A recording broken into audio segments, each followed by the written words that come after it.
हो एक अपघात होता का हे कुणासाठी तरी ठरवून केलेलं होतं. हानं जर ह्यो प्लॅन केला असला तर तो माझ्यासाठीच तर केला नसेल ना हो. कमळे, ए कमळे, कमळे, कमळे, अगं असं दचकायला काय झालं? काय झालं? आणि तू नक्की घरीच गेली होतीस ना? बराच वेळ लागला तुला यायला. होय सर, मी घरलाच गेलेलो. खरं झालं असं का मी आवरून आजींना बाय बोलून निघत होतो तेव्हा आमच्या म्हणजे अनिकाच्या बाथरूम मधनं अचानक आवाज आला. जाऊन बघितलं तर श्यामदादांना शॉक लागलेला. ते खाली पडलेलं. काहीतरी गिझरची वायरिंगचा प्रॉब्लेम झालताय वाटतं. सगळं अचानक नाही झालंय कमी. नेमका आत्ताच त्या गिझरच्या वायरिंगला प्रॉब्लेम होणं, श्यामदादांनी तिथे जाणं आणि त्यांना शॉक बसणं, हे सगळं खूप डाऊटफुल आहे. हे मला तरी वाटतंय मुद्दाम केलंय.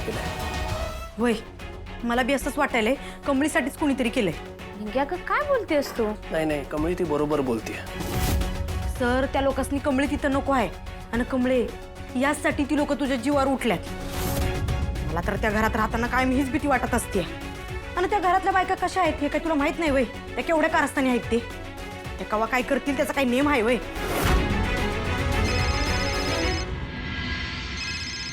राजन काकांचा फोन आहे. हॅलो.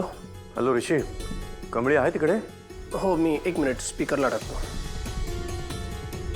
अच्छा, बरं तिला सांग श्यामचा जीव वाचलाय. डॉक्टरांनी त्याच्यावर योग्य ते उपचार करून त्याला घरी सोडून दिला. थँक्यू काका. कमळे, त्या घरात कवा काही होईल काय बी सांगता येत नाही. त्यापेक्षा आपण आधीच आपल्या आपल्या हॉस्टेलला राहायला जाऊया. ही निंगी काय करायली? ऋषी सरसने काय खरं ते माहित नाही आणि ही काय बी बोलून बसायची.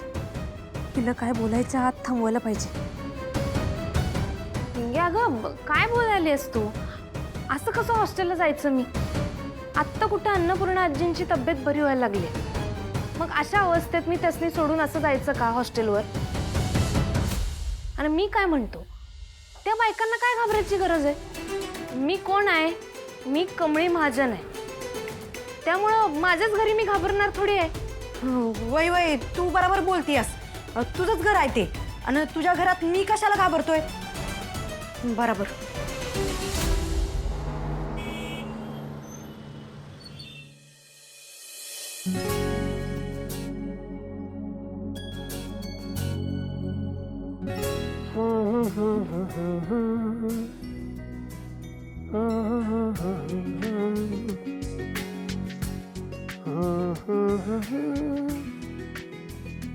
थँक्यू.